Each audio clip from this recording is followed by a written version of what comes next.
Alright, magandang hapon mga ka-action, mga kakamping, no? Maraming salamat na ulit sa ating mga viewers, Luzon, Visayas at Mindanao all over the world. Welcome naman sa ating panibagong video, panibagong reaction, mga ka-action, mga kakamping.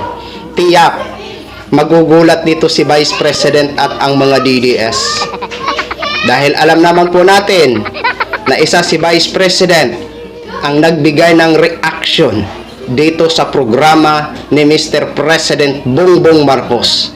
Pero ngayon, eto na ho, umipila na ang Dabawenyo. Itong sinasabi natin, patunay ho ito na walang pinipili ang programa ni Mr. President Bongbong Marcos. Di ba? Kahit alam naman ni Mr. President na nag-react dito si Vice President, pero wala ho sa kanya yun. Hindi po importante ang reaction ni Vice President.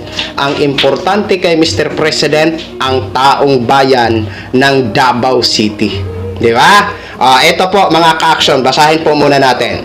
Ayon dito sa News 5, credit po sa post nyo, 20 bigas sa Davao City. Inilunsad ang programang 20 bigas.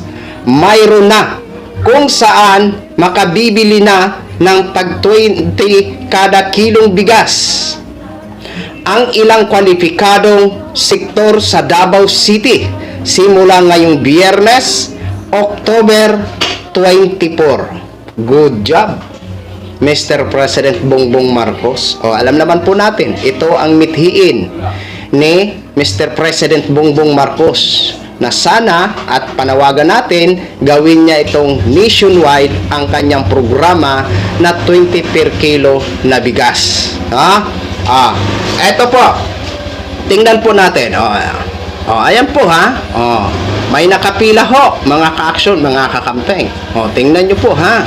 Malaking ano po ito, malaking tulong po ito. Although hindi lahat ng Davao City. Kasi ang priority dito, ang may mga PWD, no? Ito pa. Ayan. Di ba? Di ba nakakagaan ng puso? Kasi hindi naman lahat ng nakatira sa Davao City is mga mayaman. May parehas din yan sa akin na mahirap, na kailangan din bumili ng tag 20 pesos per kilo na bigas. Di ba? Hindi naman lahat ng Dabawenyo na nakatira sa Davao City is mayayaman. Di ba? Ang iba talaga dyan, tuwang-tuwa ho, mga ka-action, mga kakamping. Dahil nakakaabil na sila. Dahil pwede na silang bumili. Yun nga lang, ang mga priority dito, ang mga PWD or senior citizen. Pero halimbawa, ako senior citizen, halimbawa, or PWD, halimbawa, siyempre ang pamilya ko, alangan ba naman lahat kami PWD? Alangan ba naman lahat kami senior citizen? Siyempre, makakakain ho sila. Kaya itong sinasabi ko, malaking tulong ho ito.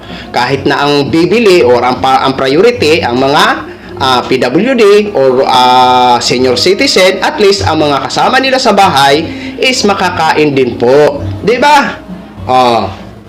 Ngayon, ano na ang masasabi ng ating mga kababayan ng mga DDS? Siyempre, ang ating mga kababayan ng mga DDS sa Davao City is, ang iba dyan, may kaya sa buhay, so hindi nila yung kailangan, at hindi din sila priority dyan.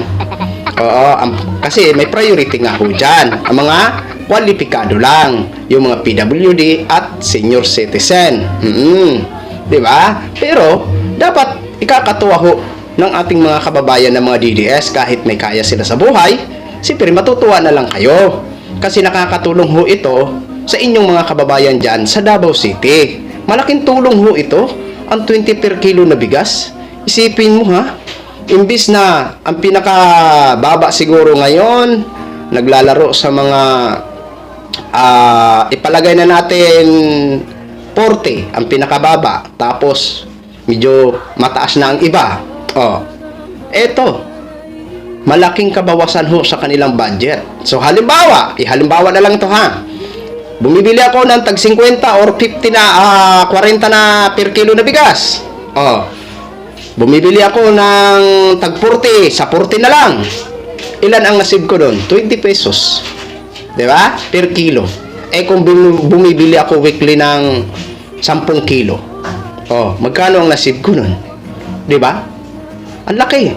Oh, ang laki mga ka-action, mga kakamping. Yung naisip ko, so maibibili ko pa yun sa mga iba kong pangangailangan. Oh, yan po ang kagandahan sa 20 per kilo na programa ni Mr. President Bongbong Marcos. Oh, ano kayang magiging reaction naman ito ni Vice President ngayon na nasa Davao City na ho ito inilunsad? Di ba?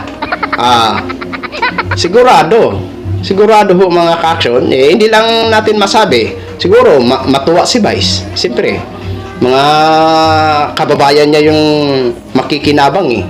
Hindi naman lahat. Ang mga kwalipikado lang, pero marami po ang makakaabil nito. Di ba? Yun yung po yung kagandahan. Kaya, itong patunay talaga na si Mr. President Bongbong Marcos, wala yan pinipili. Wala siyang pakialam kung ano ang mga reaksyon, kung ano ang mga negatibong reaksyon. Ang importante sa kanya ang taong bayan. Diba? Ayan na ha. Dumating na ho dyan sa Davao City ha. Basahin lang natin ulit. Benting bigas sa Davao City. Inilunsad ang programang Benting Bigas. Mayroon na kung saan makabibili na ng tag 20 kada kilong bigas ang ilang kwalipikadong sektor sa Davao City simula ngayong Biyernes, October 24. Di ba? Ano po yan mga ka-action, masaya, no? Masaya ho tayo, at least nakarating na ho siya ng Davao City, no? Malaking tulong po yan sa kanila.